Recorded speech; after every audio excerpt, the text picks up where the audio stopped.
And then we have our own website, NevadaCountyOnline.com. And that has the videos, as you see, Evelyn is videoing. So every event is video, so if you want to replay it, you can. And then we have the Nevada County Online Meetup Group, which is where you go to RSVP to come. So if you've not joined the meetup group, we ask the new ones that you do that. And Laura back there can assist you in everything because she's our prime happy greeter. So we'd like to ask if anybody has a win that comes from marketing on the internet, doing something on the internet, growing your business. Anybody have something to shout out? So this is your chance to say something that you've been working on recently that worked well for you, or a project you're working on that's going the right direction for internet marketing. Or if you have a question or something that you want to get some feedback from the group, that is a fine time for it as well. Can this be just general stuff? Yes. Okay. Well, are you going to talk about your trip? No. My trip is back there, but I'm also a member of Sierra Writers, and our April meeting, we're looking to put a panel together about book promotion. And so we have 2 people who have been moderately successful that are part of our group. But if any of you here are authors or have published anything and have information that you might want to share with other writers about what worked and what didn't, would you come talk to me, and then we can have you on the panel. It would be April 9th. It's here in this room, and it's at 6:30 to 8. Okay. So, okay, yes. Well, we had an interesting experience in the last couple of weeks. We've always run, we run a services company for other businesses. And tell us what you do. What we do is we run the back office for other companies and consumer products. Okay. But we never called it back office because until we spoke to somebody who was on the East Coast and used the term casually, we'd always called what we do operations. So for months and months, we couldn't find any search terms that were operations related, and people don't look up operations, and operations apparently is something that happens, but people don't like to talk about it. But it turns out that the back office is something that people actually do talk about. So in the course of this education of finding that there's search terms available and a whole quote-unquote small industry over there, we changed our name from TD Business Solutions to TD Back Office, which then becomes a massive pain in the ass, also called PETA, to try to change all of your logos, not logos, but your web addresses, your URLs, all your emails, all the different things that you've set up at Facebook and Twitter and all these other places. All that stuff has to get changed to line up with your branding. So that's our experience over the last 3 or 4 weeks. It's a massive overhaul in terms of technology. It's really easy, otherwise you just use a different name. But the connections now that we all make through the online communities are all so connected to that brand name that that becomes part of your branding, and without having them all line up, you kind of lose the whole process. So we're now TD Back Office, and we're chasing a completely different concept, but it's the same work. Oh, that's great. That's good. So I have something to report. Evelyn and myself and Barry Friedman, thanks to Evelyn, got connected with a woman named Erica Glessing, and she does something called the Happiness Summit. And the 3 of us are interviewed at different times. I don't remember when Barry is. I'm April 4th, you're April 10th. April 8th. April 8th. And so we'll put something on Nevada County online on Facebook so you guys can listen in and see how happy we are. But that's a connection that came through Evelyn, who came from somewhere else. And it's all about networking. Everything you guys learn here is of value to other people. So keep doing it. Yes. I'm Barbara Worth, and I am an artist who then was looking for a way how to get my art out, because so many people would see something and they go, can I buy it, can I buy it? And I'm kind of going, well, because I didn't want to sell the original. So I did one click after another click after another click after another click and found Fine Art America, which is a online service which takes my images and then offers it in different forms. It can be print form. This is a note card. It's incredible. Well, so I was then starting to just do my own list and thought, you know, it's so visual. I wonder if Pinterest would be a part of getting this out to the public. And so I happened just to be inquiring about it, and a couple of days later hearing a webinar about a gal, by a gal, who said Pinterest now is not only personal pages, but business pages. So I hopped onto her program and have been building a Pinterest following. And it's really, really interesting. It's about 85% female, which is a target for what I'm doing. So if Pinterest is something that is new to anybody and you want any input, you know, any suggestions I have or something I know, I'd be more than glad to help anybody. Great, thanks. Thanks, Barbara. Good. I had a nice little victory. I ended up being a coach for a guy named Alex Mandosian, who's an infopreneuring guru out there, and there was a contest for this group of about 200 people, and one of my students took second place in the challenge, which was really cool. And then I gave a 2-minute presentation at the Sacramento Speakers Network, just a little like, what can you do with Google Hangouts? Some tips on tech and stuff, and I ended up getting 2 clients that night. And one of them was going to be teaching a course on how to use Google Hangouts to a bunch of teachers, which was kind of surprisingly just like boom, boom, boom. So stuff was really starting to roll. Great. What is Google Hangouts? That's for another time. Yeah.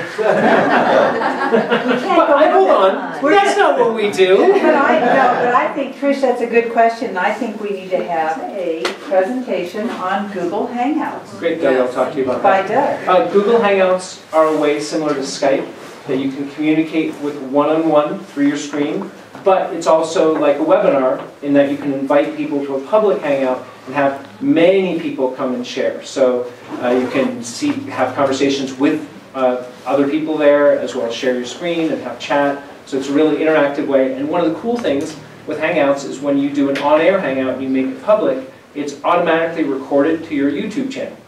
So you can take things that you're doing as live events, and they automatically become video content. Who would like to learn more about that? Okay, Great. I think that's a good thing. Okay. We'll talk more, because I'm doing Hangouts now for Batteries for Less as well. Good. Cool. I think I'm going to hand it over to you. Yeah, let's do that. I want to take a moment, because we do have some new faces here, to remind the old people, not old people, people who've been here a lot, as well as the newcomers, what we do. We are Nevada County Online. We are a volunteer-driven organization to bring in quality, engaging, interesting internet marketing speakers once a month. So we do get away from internet marketing a little bit, sometimes some business, sometimes some organizational skills, but our core here is a collaborative community where we bring in experts. So I'm the speaking coordinator for that. If you have a business that has a good story to tell related to their internet marketing, it could be a case study, or if you have a speaker you'd like to recommend, or better yet, make an introduction between me and that speaker, please do. It's important for us to keep that lifeblood of new, interesting topics and speakers coming. And so it sounds like we've got a hangout one potentially with Doug that we can do. Overall, we are community-based as also donation-based. So if you didn't have a chance to see the beautiful donation jar on your way in, it's still there for you on the way out.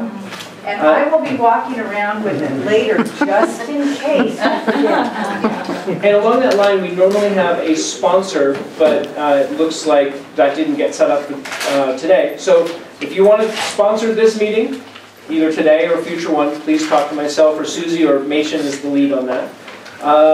That said, let me go ahead and move into introducing. I've done this before. Introducing our speaker, Jim Pelley. Jim Pelley was referred to us by Chad Nelson, who spoke in January. Chad is somebody who I developed a relationship with related to search engine optimization and internet marketing, and he said, hey, we've got this great local resource. Jim has a history of speaking and entertaining and laughing. He is a former writer for Saturday Night Live, who went on to form a bank as a founder. Now, that's one of the things, I don't quite get the storyline of how it goes from being an SNL writer to bank. Laughing all the way to the bank. I'm glad I set you up for that. But both allow. So, Folsom Lake Bank. And as part of your seminar series, Laughter Works Seminars, Jim has spoken in front of almost 4,000 different business organizations and businesses, including Pepsi, Intel, AT&T, Ritz-Carlton, the list goes on and on. What that means is that he gets paid the big bucks to go to corporate audiences and teach them how to be better in business through laughter and through communication. And because we're this local resource, he has agreed to come as a volunteer today and teach us the same thing, that we don't have the deep pockets that Pepsi or Ritz-Carlton's got. So with no further ado, let's introduce Jim Pelley.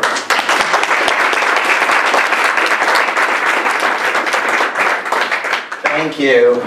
I'm a wanderer, so wide angle, boy, and then I drift off and I go this way. How's everybody doing? Good, man. You ready? Do you want to learn something? Do you want to make a lot of money? Yeah. Why not? Who wants $1,000? I love that, people, right? Oh, okay. I'll take it. You know, if you're getting rid of it.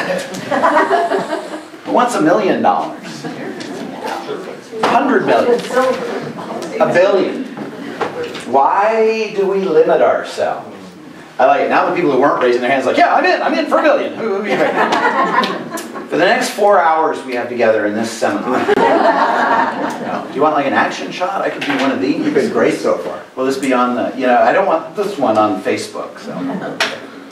I love to connect. So if you're on Twitter, let's connect on Twitter. If you need a hashtag for the day, my preferred hashtag is keynoter, as in keynote speaker, but with ER on the end. I am very cleverly placed on Twitter with my name, Jimpelley. I have already tweeted about being here. Has anyone else? Wow, Nevada County. More people said they heard about this from the newspaper. The new people, I thought that was shocking and yet kind of cool. So love to connect on Twitter, Facebook. Anybody check in on Foursquare? Oh, people. Kind of? You kind of checked in? You know what it is? Okay, good. So that's a start. That's a start. We all have to start somewhere. And I'm going to start with the title of this presentation, because that's probably part of the reason, unless you're a regular and you come no matter who's speaking. Hopefully there was something in the presentation title that was a promise to you that I would discuss. Does anybody remember the title? Laughter. Marketing. Close. Education through marketing. Education is marketing. Really close, yeah, The new good. marketing is Whatever it education. is. Say again? The new marketing is education. That's close enough. The new marketing is education. The old marketing is dead and it's long gone, but some of us still keep trying the old way. And I'm going to tell you today to forget the old way. The new way is to be of service. We all think as entrepreneurs, infopreneurs, service providers, that when we start a business it's so amazing and we love our idea so much, everybody else will just love our idea and want to buy from us. How that working out for you? Anybody here need more customers? Better question. Anybody here have too many customers? One guy. That's not bad. Tom. Tom, you may be co-leading the seminar with me. Well, Or not. Are you still checking in on Foursquare? I'm trying to turn this thing off. Too many customers calling in. Good use of you. Kind of turned it off. I gotta... My customers are homeless people, so we would like to reduce the number. Ah. Oh, see what he did there? Wow, I like that. Okay, Tom, you're in the club. We all want to be in the club. The club are the people who get it. You know, they're our best friends. We tell a joke and they're the first to laugh and like, oh, I love that one. And then there are the people in our circle who everybody else is laughing and they're going, I don't get it. I don't get the funny. What would I miss, you know? And it's like missing a freeway exit. If you miss it, you miss it. And you've got to go up and turn around and come back and then get on. And everybody else who got it is already on the path. So that's what we're going to talk about today. Education is the new marketing. Being of service is the new marketing. Networking and connecting people wherever they're going is the new marketing.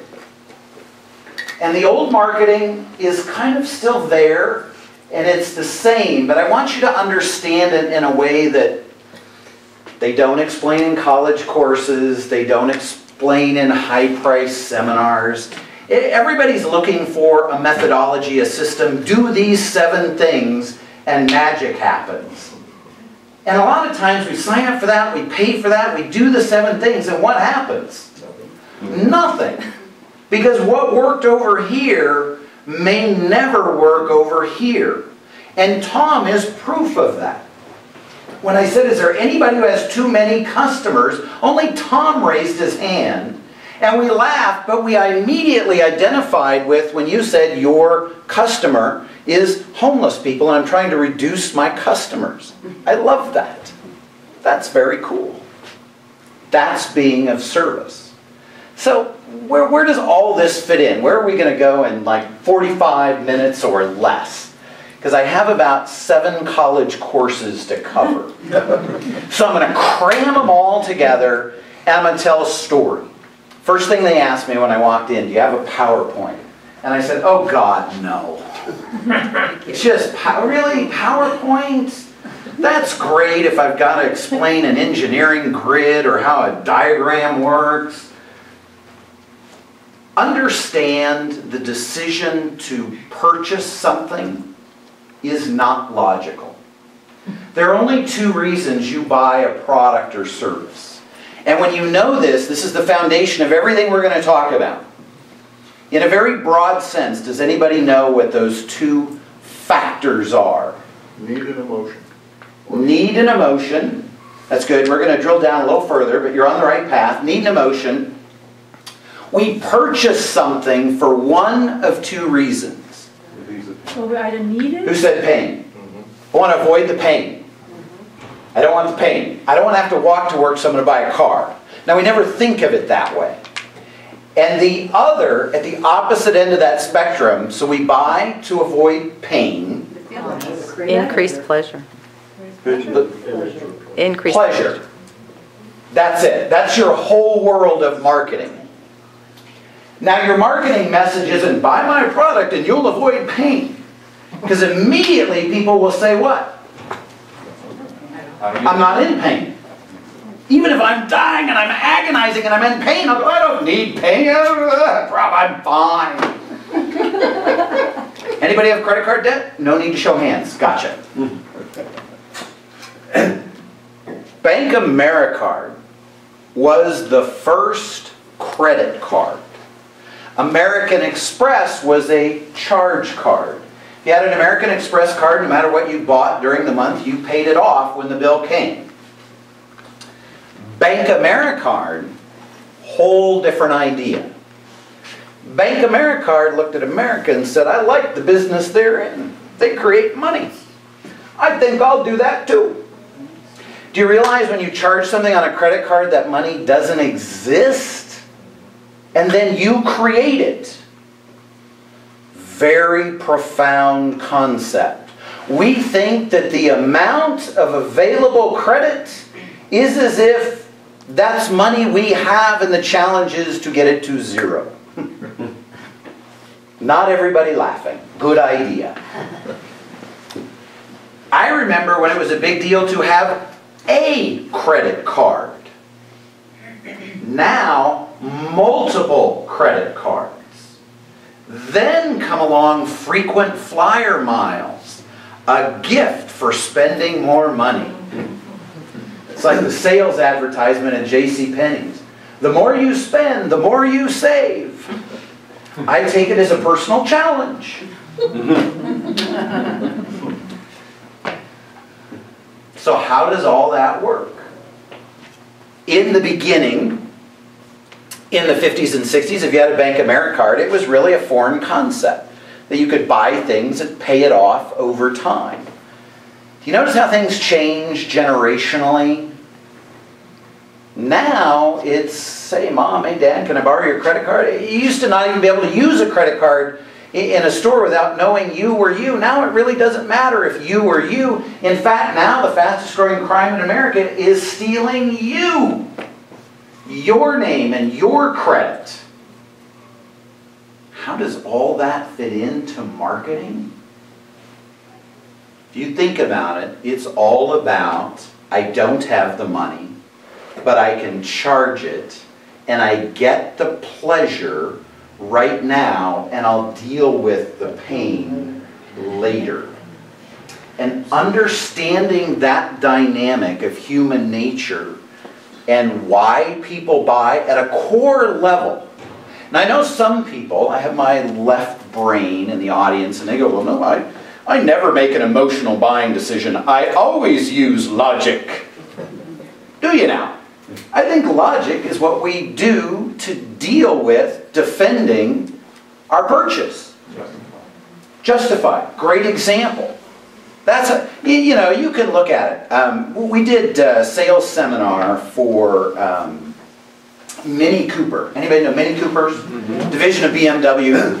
All the car dealers have, good Lord, they used to have manuals. They're all online. When Lexus first came to America, Afterwork Seminars helped them design their sales training. And they were very unique in the car buying world when they first came out. So Acura was the first high-profile brand. So before there was Lexus and before there was Infiniti, there was Acura, the first upscale Honda, if you will, to create a prestige marketplace. Now the funny thing is, the Japanese marketplace looked at that and said we need to compete with Mercedes-Benz, Jaguar, and BMW. And the European models all said we need to come down and compete with Toyotas, Datsuns. Oh gosh, do you remember Datsun? And they're bringing it back. Have you heard? It's coming back. Scary.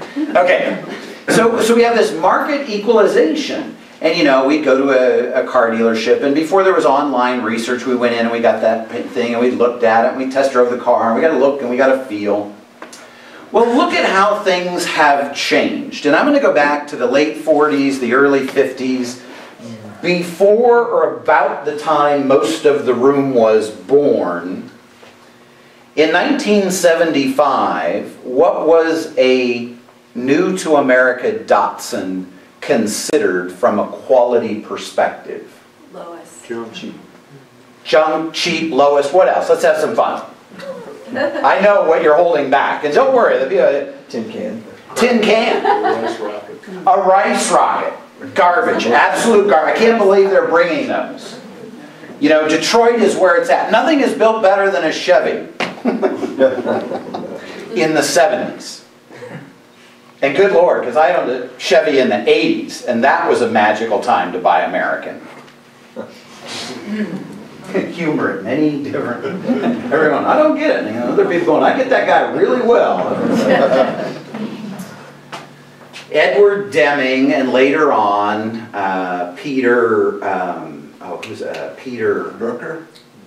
Not Drucker, the speaker, and he yelled on stage, and he was kind of the guy in the 80s. Tom Peters. Tom Peters, thanks, no Peter. I have lastixia, so sometimes several words gang up on me at once. But back to Edward Deming, Drucker, and Tom Peters. What the Japanese realized early on is what the Americans took 20 years to figure out. People don't really care about the quality of cars. They want to get from point A to point B as effectively as possible. And the American marketplace was not offering an option. So the Japanese came in with relatively questionable quality in the beginning. Now, 2014, 2010, you ask somebody what is one of the best built cars you can buy, and the answer is Toyota, Lexus, Japanese, Nissan. How things have changed. Part of that is market driven, and part of it is education driven. The other thing that people forget about marketing is sometimes you just need to start. It's tough to be the first in a field, but being in the field is better than not existing at all. The greatest challenge entrepreneurs face is they think their product or service isn't ready. I would challenge you to put your product or service in the marketplace and let them decide how you need to change, fix, modify, and challenge. My favorite example of that, and you're thinking, oh, did the speaker bring a gift for everybody? He did. I'm passing out a colossal failure. You know them as Post-it notes. So I'll start some back there. Anybody know the humble Post-it note started at 3M? Yeah. Started originally as a way to affix a very permanent glue. So they started putting polymers together and they started working on all that. And they actually ran across what you have in your hand as a bit of a failure. It was a glue that would remove and leave no residue. So the project team that was working on it did not come up with a project that they intended. But somebody saw a need. An executive assistant who worked for 3M thought it was a pretty cool thing. If they could put some on paper, then she could stick paper to the side of her computer. Because at that point, we really didn't see computers as being that valuable. We still stick paper to them. Almost everybody's still writing on paper, or as I like to say, a manual iPad. A couple people have the actual iPad, but now he's got his Post-it note. He's using it as an armrest, so I like that. Epic failure. Most successful product 3M has ever come up with. Not intended for the marketplace, but somebody saw a need and somebody felt. And this product existed at 3M for about 18 months, being used as you have it in your hand. Nobody saw a commercial application for it whatsoever. It was just handy, and they would say the gals in the office like to stick things to their computer. And finally somebody goes, oh, maybe we ought to sell that to people. Phenomenally successful product. Take you back to Disney. So we work with Disney Imagineering. So the people who create the rides, who design the park, they think the greatest innovation at Disney in the past 20 years is something called the Fast Pass. Do you know what that is? Yeah. That's basically a way to cut in line. And Disney has become quite skillful over the years of just hiding and managing the line. There's a whole group of Imagineers, that's all they work on is the line experience.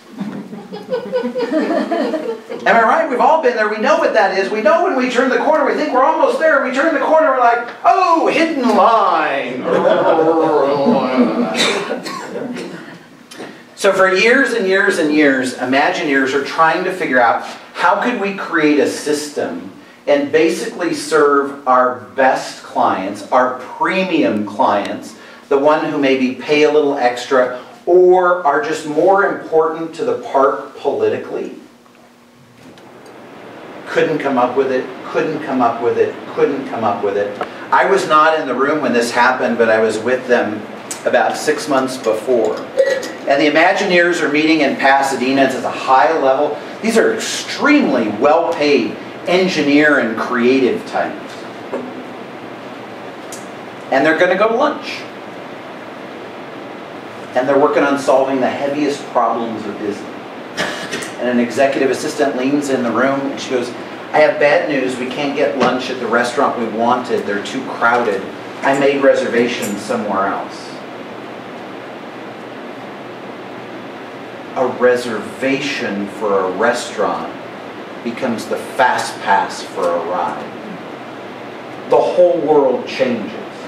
So not an Imagineer, not somebody who is connected to the world in any way other than she was the executive assistant that served the team, walked into the room at the right time, and somebody went, whoa, what if you could make a reservation to ride Space Mountain, and how cool would that work? And it still took them quite a while to perfect the card.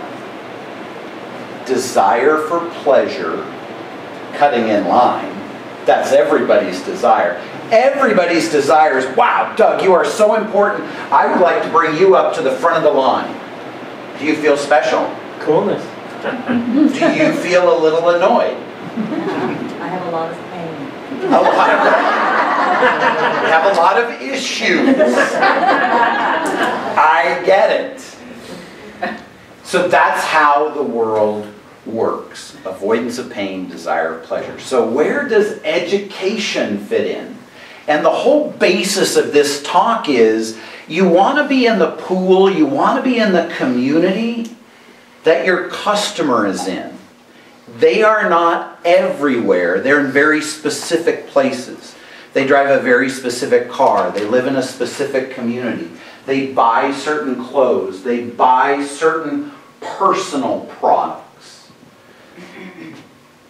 When you think about that, and you can literally build a customer profile, you will see your customer differently.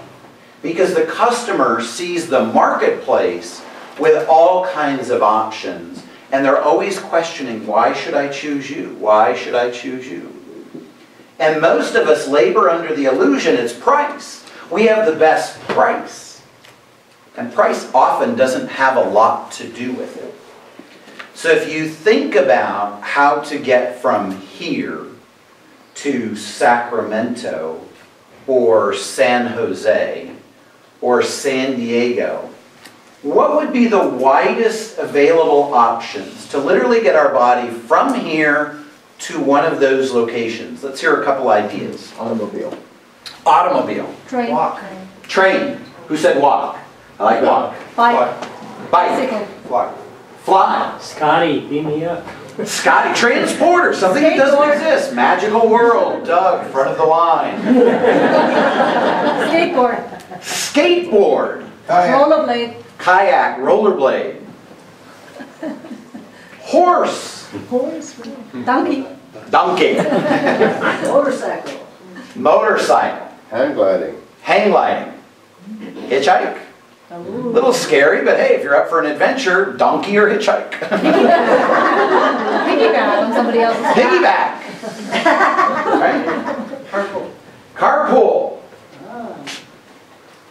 Those are all the options for transportation. Yet, the majority of us will always default to, say 90% of the time, what do we first think of? Car. Car. You know, for years our country has spent billions and billions of dollars on public transportation, and we subsidize the price, and we subsidize the routes, and we say this is a must-have for our communities. If we don't have this, everything freezes up. And at the end of the day, a lot of people who use the products, yeah, they're glad it's there. The truth is they wish the price were lower. And we at least feel good about it. Where I live in Folsom, California, we have a bus system. And they figure on any given day about 30 people ride the bus. And it only costs us about $2,000 or $3,000 a day. And the bus drives around a circuit.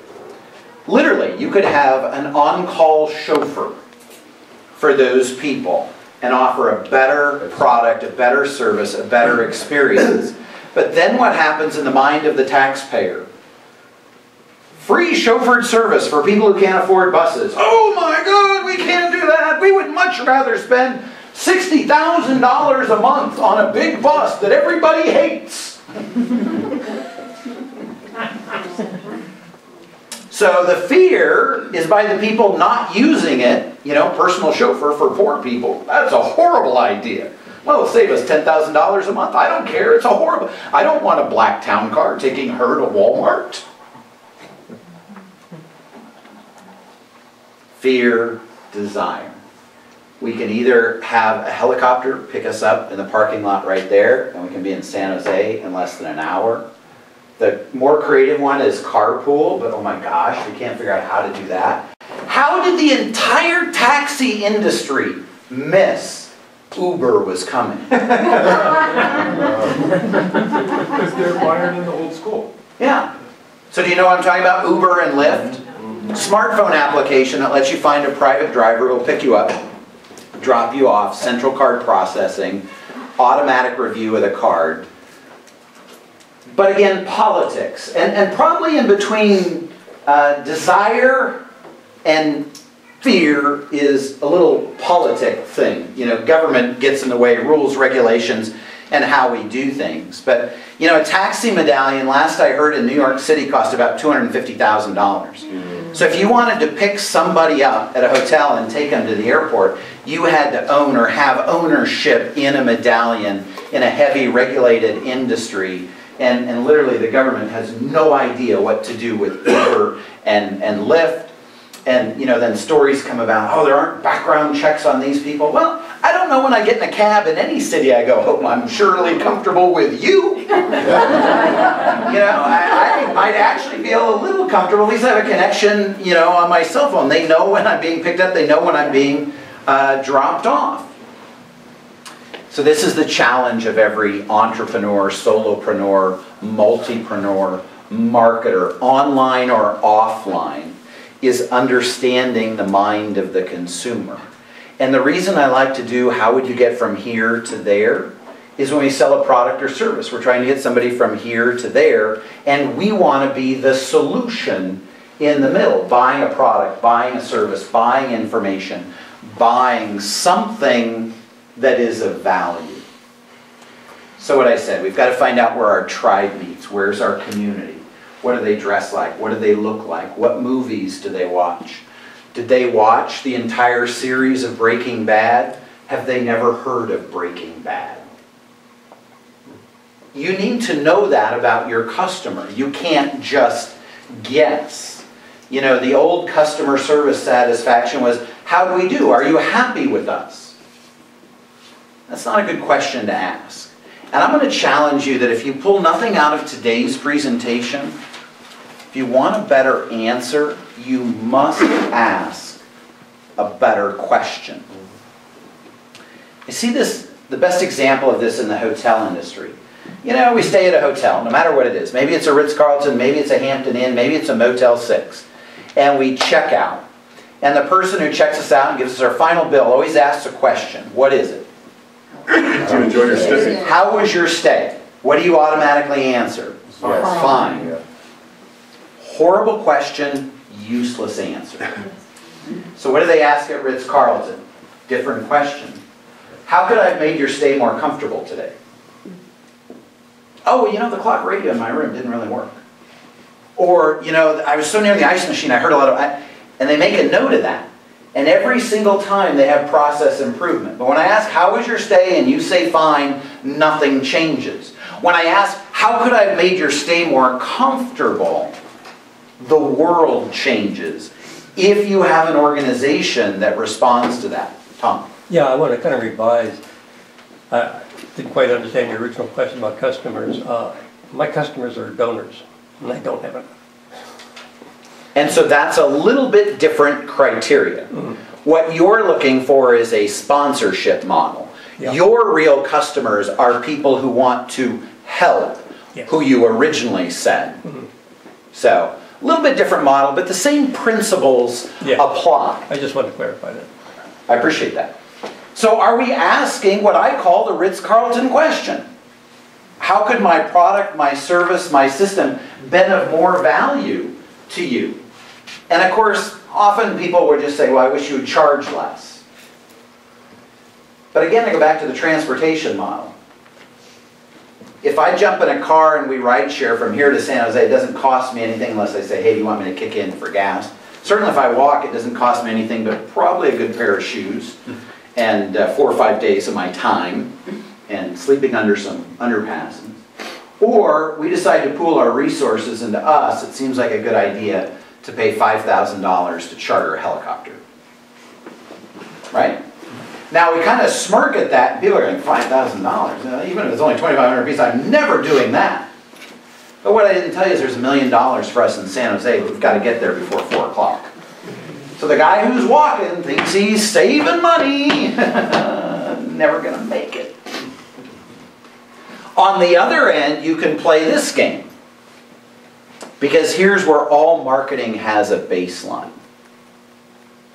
Before I ask that question, I'm going to ask you rhetorically, what are the 1 or 2 things you think have prevented you and your business from not reaching an insane monetary goal? Let's just say making $1 million this month. I don't know, some might be doing more than that, some may be doing less. Name a couple things that have prevented you from having that kind of money this month. Anybody? Just some fun things. Competition. Competition. Time. Time. Lack of product. Lack of product. Would be good to have a product. Inability to create leverage. Inability to create leverage. I like that. What else? Fear. Finding People the don't right want to travel. Everybody talk at once. Okay, that's good. What? People don't want to travel. People don't want to travel. Money. Fear. Fear, money, Giving your clients reasons not to buy. giving your clients reasons not to buy, Lack of collaboration. lack of collaboration, Lack of clarity. lack of clarity. What do you really sell? If the market can't figure out, I'll tell you the other best thing I ever learned. A confused mind always says no. If you can't explain your product, your service, your value proposition, my answer is always no. Hey, I'd really like you to buy something from me. I do some consulting on some stuff, and I have a package. It starts at $500. Are you interested, Valerie? No. Awkward. No. What about Doug? I helped you to the front of the line. Doug, would you be interested in a blurry value proposition and an unclear outcome? Yeah, no. But we do that all the time. We do, then we can't figure out why they say no. So here's the magic. Time. Time is the only thing you and Warren Buffett have in common. He got 24 hours today, you get 24 hours today. Every homeless person gets 24 hours today. Every bajillionaire, 24 hours in a day. The only difference between them making $1 million today and you making $1 million today is exactly how you manage that time. Collaboration is a beautiful way to get leverage. Most entrepreneurs and solopreneurs never leverage their talent. In any room, there is somebody who wants to speak up front. There's somebody who never wants to talk in front of a group. There's somebody who would love to set out the chairs, run the registration table, run the video camera, find the speaker, coordinate with the library. The best thing you can do in your business is figure out really quickly what you hate to do and get that off your plate. Because that becomes the time that is the energy suck that we just can't figure out, so we spend hours working on it. Online, find a video, get some help, try and figure it out. When the truth is to leverage the assets in this room and say, would you like to do my social media marketing? I really want to work on writing code. Would you be willing to write this process up? I need to look at this. And we don't do it. And I don't know what the fear is about that. Maybe we think they'll steal something. Maybe they don't get, but there's something that we all don't like to do. And, I'm in my third business now. So I've been a professional speaker for close to 30 years. So I'm the guy that goes to the sales meeting to speak to the salespeople so they can write it off. And everybody can say, no, I went to Maui for 4 days. It was work. And it was. I had to fly all the way there, stay in a hotel, speak for 40 minutes, stay another day, and then I had to fly all the way back. That should be worth what? I'll tell you exactly what, $10,000. Cheap. Plus all expenses. I am under the market. The professional speaking market for conference and convention speakers is right about $15,000 in the middle. I like being priced on the value side of that. A couple a month. Then there are days like today, I don't even get a gas card, I don't even get anything. Lunch? And, oh, you're buying lunch, I like that. So we're going over to Burger King. And, No, don't have that. no. But this is a want-to-be place for me. What I have learned in marketing, I'm happy to share. Because I think another presentation title would be The Myth of Competition. Let me tell you, you don't have competition. Your biggest competition is what you won't do and what you won't recognize and what you don't want to deal with. It just sounds good that there's a competitor out there that's so much bigger, we can't possibly take them on. Oh man, go back and read David and Goliath in the Bible and just snap, take his eye right out.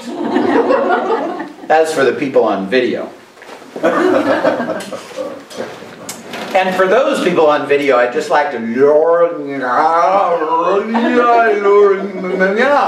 is the most important thing I will say in this entire program. So that is critical. I'll say it again. Okay.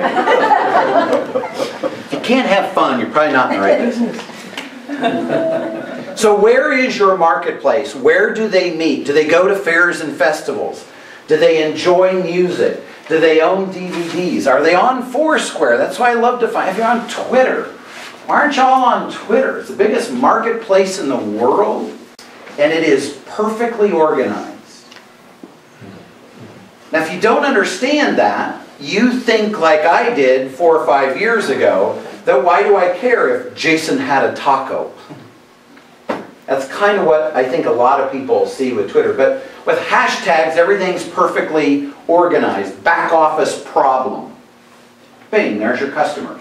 They are literally saying to the world, I have a back office problem. Operations fail. Bingo, there's your customer. Best story I ever heard about Twitter was a flower shop in San Francisco.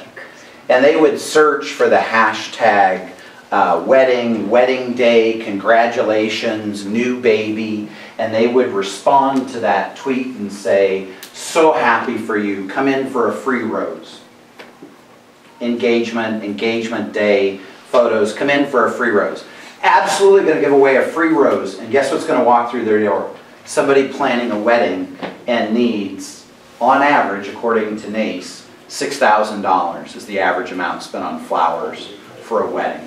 It's a pretty good industry. There's about an 80% profit margin, and they're fun other than the thorns. So if you could convince your marketplace to walk through your door simply by connecting with them on Twitter, why wouldn't you do that? Because we don't understand it. You better get online, you better be on Twitter, you better be on Facebook, you better be on LinkedIn, even if you don't know what to do with it.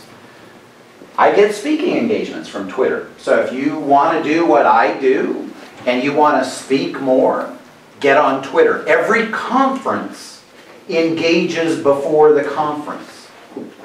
Big conference in my industry in Las Vegas this week, and the hashtag is CSES, Conference and Events Industry. And I can see all the hot topics. I can see exactly what people are talking about, and I can engage. What I love about Twitter is leverage. If I hear something on Twitter and I engage, and I retweet it to my audience, I've just told 7,500 people what I think is valuable. So the new marketing is Twitter. It is Facebook.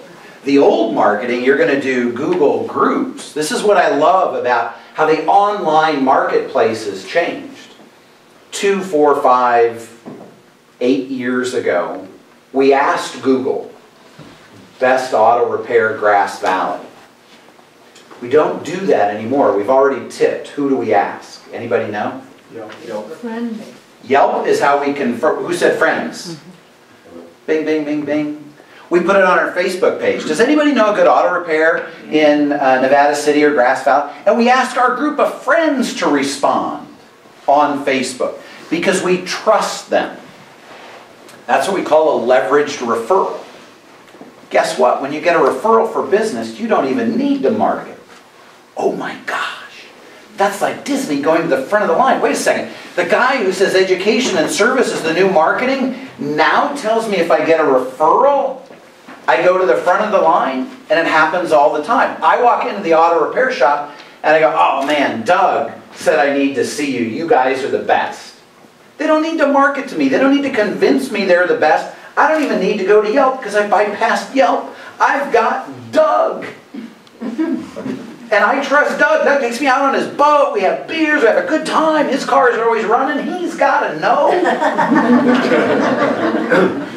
That's right. We need to go out more on the boat. I really think that would be helpful. Got to get a boat first. Okay, good. You weren't one of the guys who wanted to walk because we're going in a helicopter. So referral marketing, and that's how I started my third company, U-Link Network. Referral marketing leverages the knowledge and the value of trusted friends to get connected with a product or a service. And when you come in as a referral, you fly over prospecting, marketing, advertising, and you go right to, I'm ready to buy. Hey Valerie, I'm ready. I've heard about what you do, and so referred me. Let's get started. And that conversation came over here by me saying, I have a challenge, a fear, a desire, and somebody in my sphere of influence said, what you need is Valerie, is Doug, is Deborah, is Tom. And there's no longer a need for marketing. Think about that as a concept and ask yourself, how many direct referrals am I getting? It doesn't mean there still isn't a need for marketing, there is. But do you see the difference? And again, we could walk to San Jose, we could fly in a helicopter, we could share a ride. At different times, we all have a different level of need. But when you think about it from a value-based perspective, it's like this. Okay, we're where we are now. How long does it take this time of day to drive from here to the Sacramento airport, roughly? Hour and 15 minutes. Hour and 15 minutes. Somebody said 90 minutes. So right now it's 5 to 11. So if I said between 2:30 and 2:45 at the Delta Airlines counter, it's going to be a $2 million bag of cash. It's got your name on it. Mike's got your name on it. Doug's got your, everybody's, just fill in your own name. Fill in your own name at home. $2 million. They're going to keep it under the counter until you walk up and say, hi, I'm Mike, I'm here for my $2 million. And they're going to ask for some ID and they're going to go, Mike, here you go. But they're only going to do that from 2:30 to 2:45. We've established it takes between an hour and 15 minutes and 90 minutes to get to the airport. When do we leave? No. You're kidding me, we got all the time in the world. No.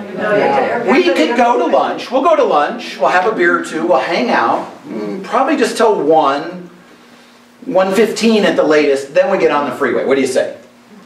Who's willing to roll the dice? And yet we act like we have all the time in the world in our business. I don't get to it today, I'll get to it tomorrow. It doesn't matter. So the reality is, who's putting off the payday in your business? Again, we all think, good action shot, I'll lean right into that one. It's the competitor, it's this, I don't have the website up yet. I got bad news for you. It's always you. Success, failure, good, bad, indifferent, you're the only common denominator. When I go in and I speak to a group and I get that big fat paycheck, and I talk about being happy and having fun every day, I say, you know what the problem is? And largely in America, maybe a third of the globe, 2/3 of the globe figured it out, not so much happening in North America. You are, right now, about as happy as you'll ever be. There's this illusion, when the circumstances change, we'll become happier. That is most definitely, my friends, an illusion. It doesn't get better than today. That's why I don't sell myself as a motivational speaker. People really don't like that message. Because we always want to believe tomorrow's better than today. Next week, oh my gosh, when this business gets launched, when the money's really coming in, then I'm happy. It's all an illusion we tell ourselves to feel good about inactivity, not leaving for the airport right now. I mean, what happens if right at the exit to the airport, and it's about 2:10, all the tires on your car blow out? Do you wait for a tow truck, or do you get out of that car and start running for that Delta Airlines desk? You'd be the only person you've ever seen running along the side of the road at the airport to get $2 million. And yet, we get up in the morning, we have our business, we've got our to-do list, we have a cup of coffee. Any author I've ever known has cleaned out their refrigerator more times while they were writing. You know, I'm kind of stuck, I'll just clean out the refrigerator. You know, I think I'm going to mow the yard, trim the tree, repaint the house. So what's the challenge? Where is education the new marketing? Here it is. Don't be a commodity, be a resource. So, what is it, Corian? Batteries for less? Yes. Every blog post is about battery life, how to store them, how to keep them. You become the knowledge base of batteries. And oh, by the way, if you actually need batteries, I sell them. And when you think about that as being of service, you see where the magic happens. Nobody walked through this door going, oh boy, Nevada County Online, I love this group. I hope somebody sells me something. Right? You came here to learn something. And I have great news. I don't have a bunch of books and tapes and back in the room and all that. And hey, buy today and the normal price is $4.99, but you can get it for $99. Oh my God, it's a $500 value. But you know what? Today only, even better. Nobody gives a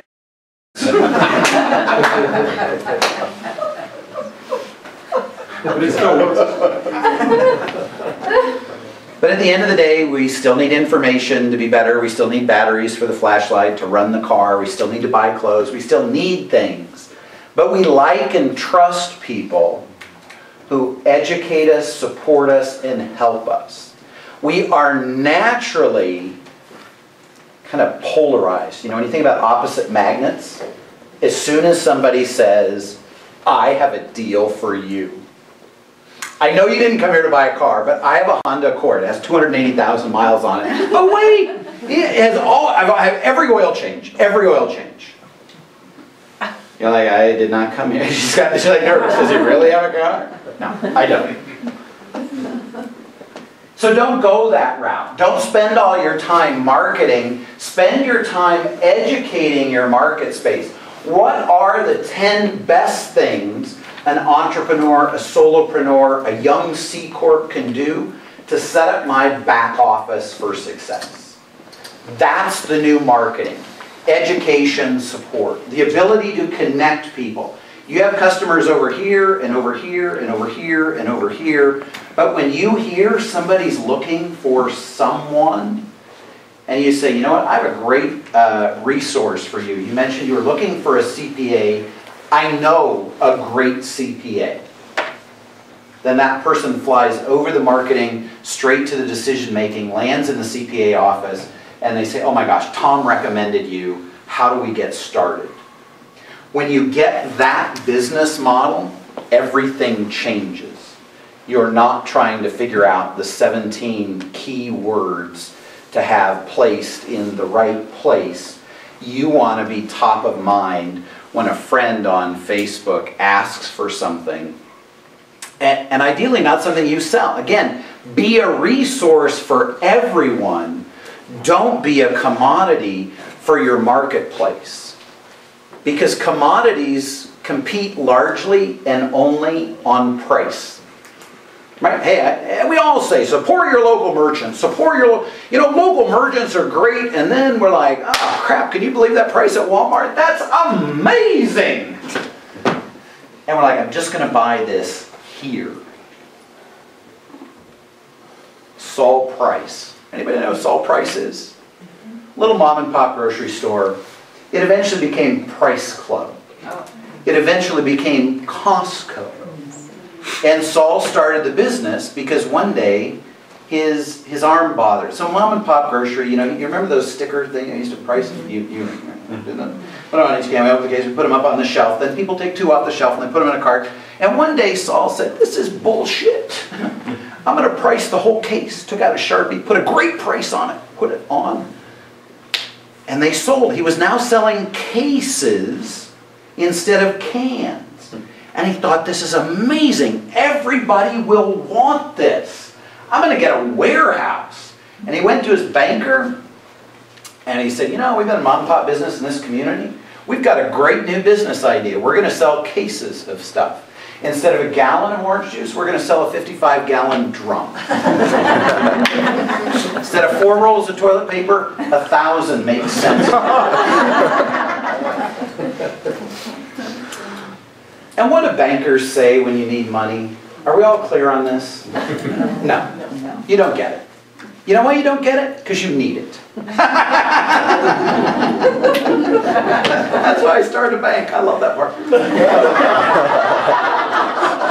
And it took me until I started the bank to figure out you can't have it because you need it.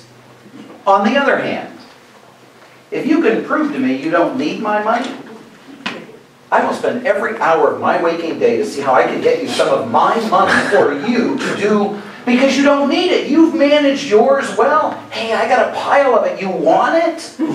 If you've ever been in a bank and you've applied for a $100,000 line of credit and the bank goes, well, you know what, Mike, I think $250 on your line sounds better than $100. What do you say?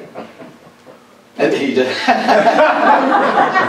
I don't need it, but I'll take it, asshole. There we go. Sign the paperwork, and the next thing you know, he's got a house in Tahoe.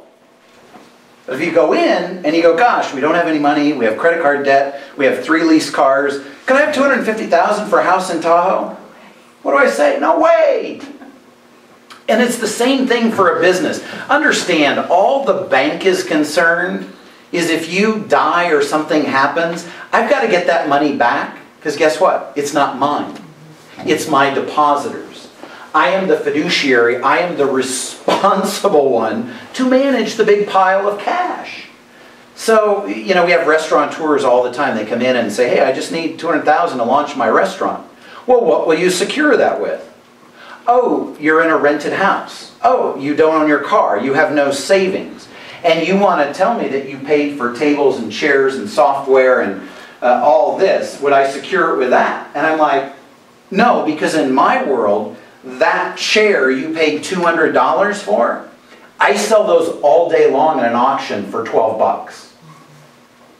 In fact, if you're a restaurant owner, that's where you should go as a bank liquidation sale, not to the restaurant supply company that has been marketing to you and taking you to the country club for golf and giving you cases of wine. Just humor at many different levels. So, education, service, and networking are the new marketing. I think the best way to spend some of your marketing dollars is find the 5 or 10 businesses you're closest to and help them get more customers. They will look at you very differently when you're sending business their way. Again, you're the trusted resource to send them business. It's a little bit more karma, it's a little bit more out there, but I can tell you, we can pick keywords, and I'm not saying that doesn't work, and Facebook, you know, we're over here on Google, I'm looking at a shade screen, and then all my ads on Facebook are shade screen, shade screen, shade screen, shade screen. I'm still going to do the same thing. I'm going to put up on Facebook, I'm going to say, hey, any of my friends who go to their kids' soccer games, what's the best shade screen to buy? I may or may not look at reviews on Amazon, but at the end of the day, the best allies you have for marketing are the people closest to you. If you need to find prospects, go where they're perfectly organized.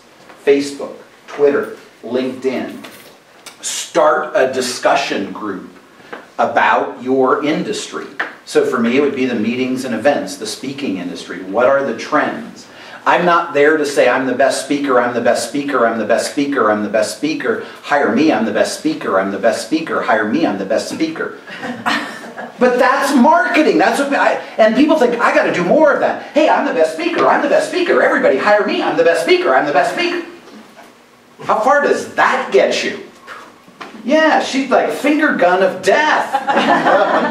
Let me tell you something. If you have an expertise, why don't you become a speaker and know that every cruise line in the world is looking for speakers, and you get to go on a cruise ship for free and talk about your expertise.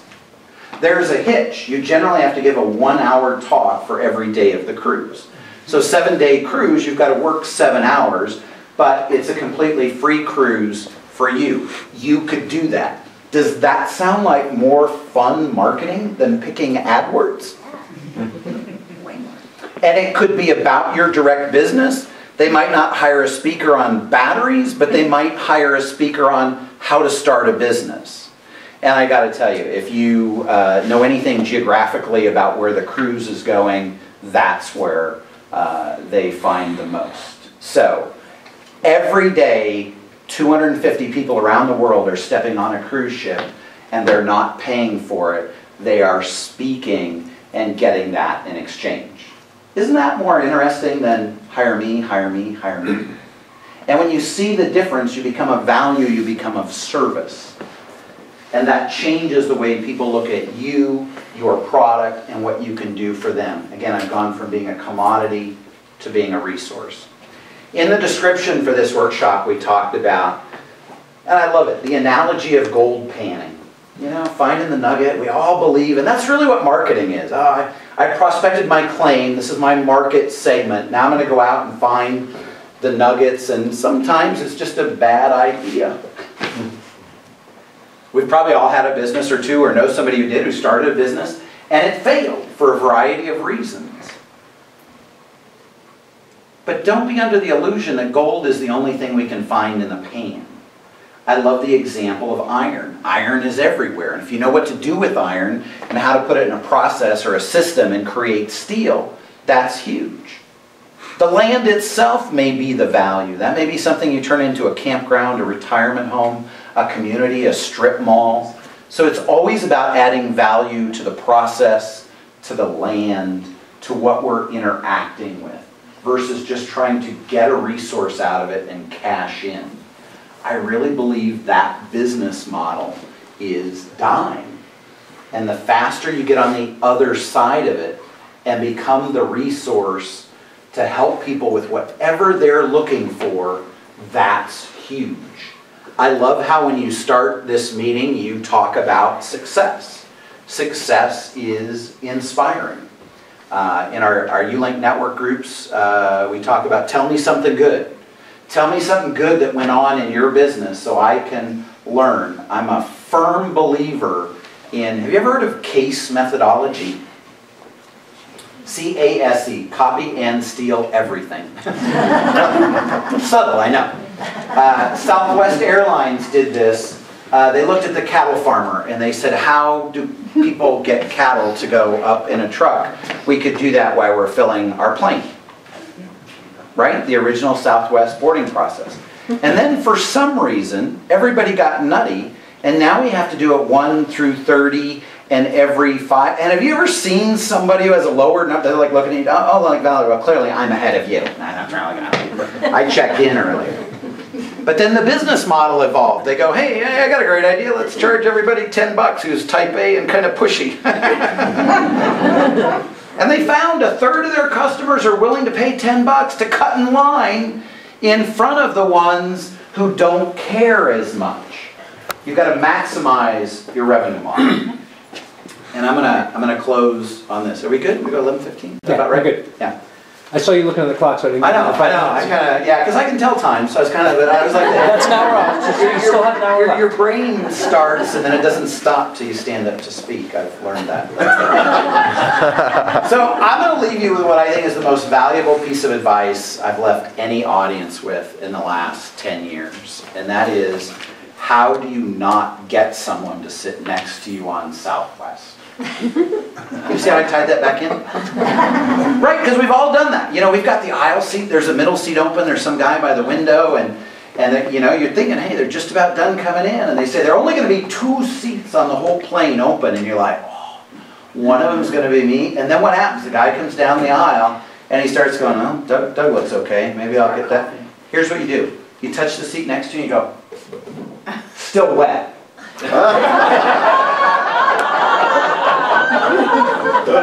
That's marketing. You were of service, you were a resource, you helped the customer, in this case somebody you didn't want. You're all going to do that, you're all going to still wet. And if I'm getting on the plane, I'll know. And lastly, I think you've got to have fun. You know, you got to have a little bit of fun every day. I started out talking about humor and creativity in the workplace before there was a casual Friday. Back when people said, well, I really laughed, or if people are laughing, then they're not working, and that's not good. You know, this was our parents' era of, I know I'm working because I hate it. And then we all came along and were like, I want to do what I want to do. I want a hot air balloon business in the Napa Valley. I want to bake cookies. I want a B&B. I don't care what I do as long as it involves an Airstream. That's a hint, people. The time to have fun is right now. The most important thing I shared with you today, time is limited. Nobody ever looks back over their life and says, ah, I wish I'd worked harder. You wish you'd had more fun. So your business better involve fun, because if you really want it to be successful, whatever amount of time you think it would take to get there, double or triple it. I'm running out of lifespans to double and triple. So I've got to get smart really quick. I challenge you to collaborate, to honestly identify what you hate doing and find somebody who loves doing it. And beyond that, be a resource for others. Refer business to them out of the clear blue sky. You don't even have to make a big deal about tell them I sent you. Believe me, word gets out who the resources are in a community. And the thing that I love about collaborating, you know, almost every company that's amazing had a partnership. Hewlett had Packard, Frito had Lay, Jobs had Wozniak, right? Microsoft, nobody. And still to this day, no. Erase, erase, erase. I'm done. That's it. Have a good day.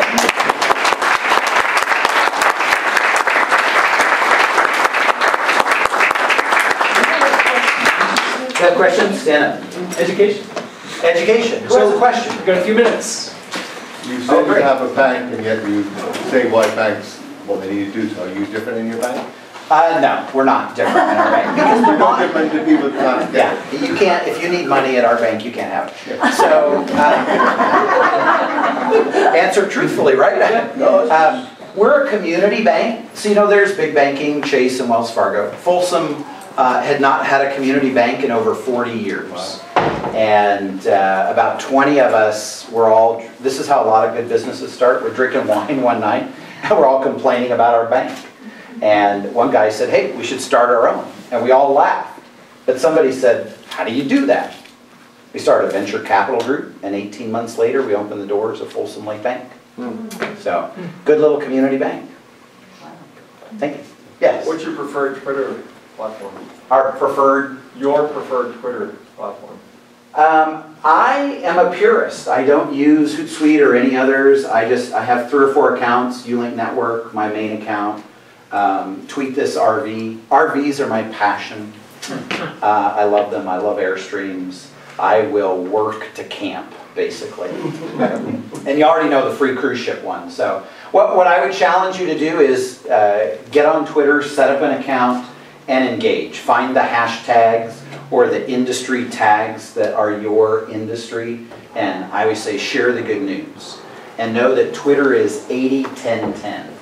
10% about you, 10% about things you're promoting, and 80% about others, what's working and supporting. Yeah. What's your take on G+?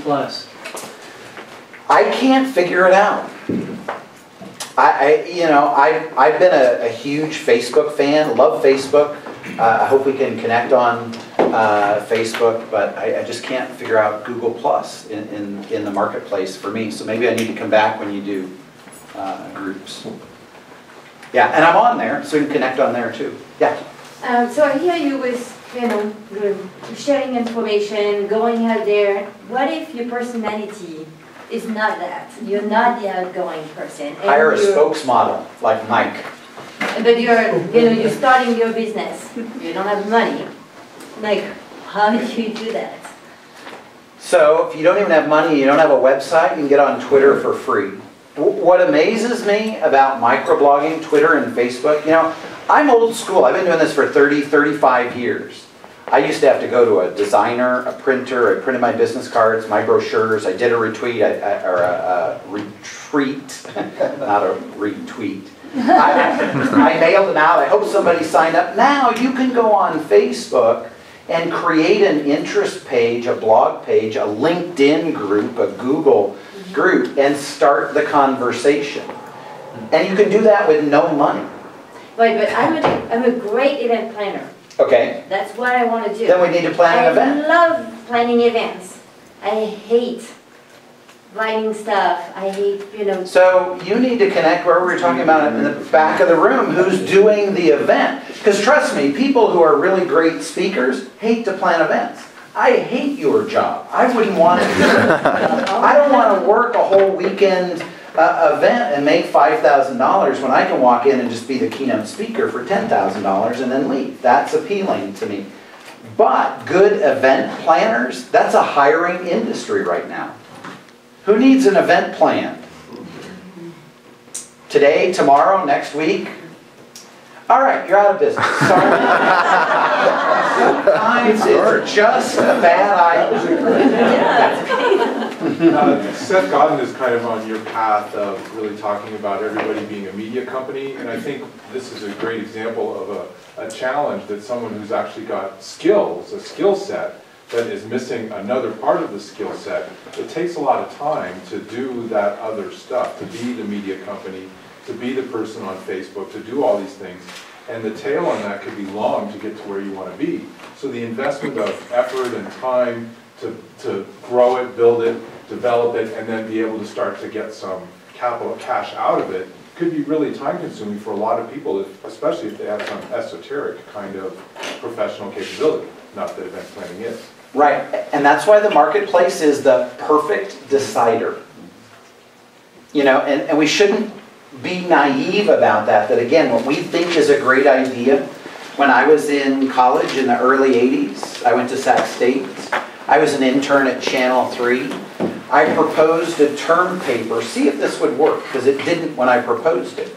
That people submit funny videos and we would put sound effects, and the best video of the week could win a trip to Tahoe or Nevada City. And the producer at Channel 3 said, that's the dumbest thing I've ever heard of. And clearly it wasn't, but I was ahead of my time. I couldn't monetize it, I couldn't figure it out. But if I had had an avenue, or we had had more community cable channels at that time, I could have done it. But later on, Vince DeBono comes along and it's a great idea. So, you know, you never know. And that's why I say test. The other thing is, I think in your area, volunteer. Because believe me, anytime you can get connected, I never worry about the money. Marcia Sinitar wrote a book, Do What You Love and the Money Will Follow. There's some truth to that. It doesn't always work.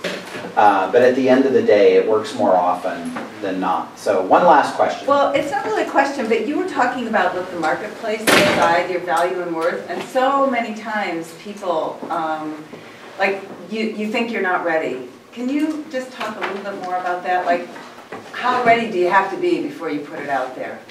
I say you just start and let the marketplace refine you. So here's the challenge. Here's the universal entrepreneurial misunderstood law. Are you ready for the secret sauce? You will always overestimate the number of customers. We do that all the time. If we open up a health club and we just have 100 people join the first month, and then, no. What you always underestimate, what they will pay. So you've got to get those in alignment.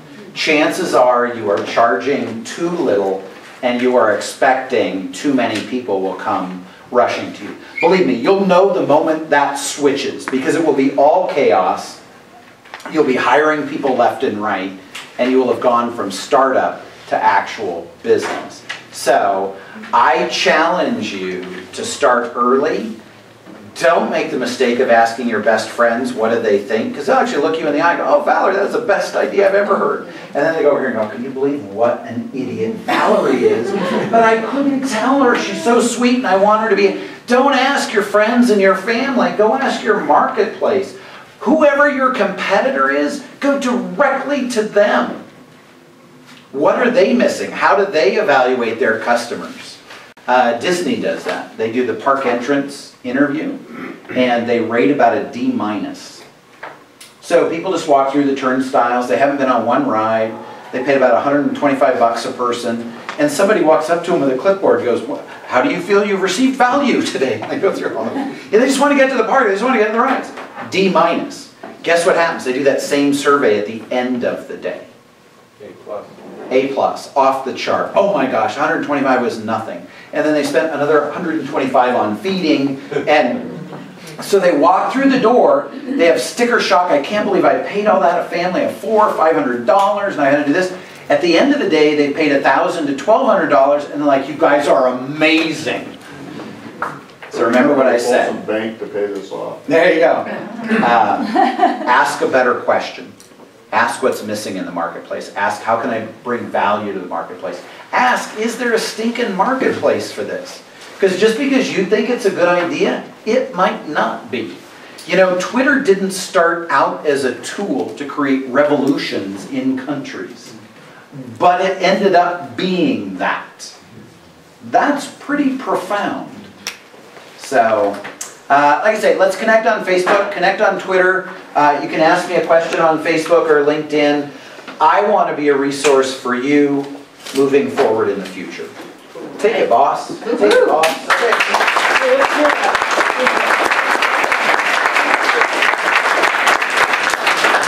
We have 4 minutes, and we have to vacate the room because the next group comes in and they really like being here at 12:30. We're not gonna yell fire, but it's one notch below Yeah, that. so you can take your conversation outside or in the hallway, please, and the next group can come in. Next month is April. Yes, April is Somebody. Michelle Ulrich. Yeah, tune in. Yes, so And if you the more haven't- information will be up on the website. If you haven't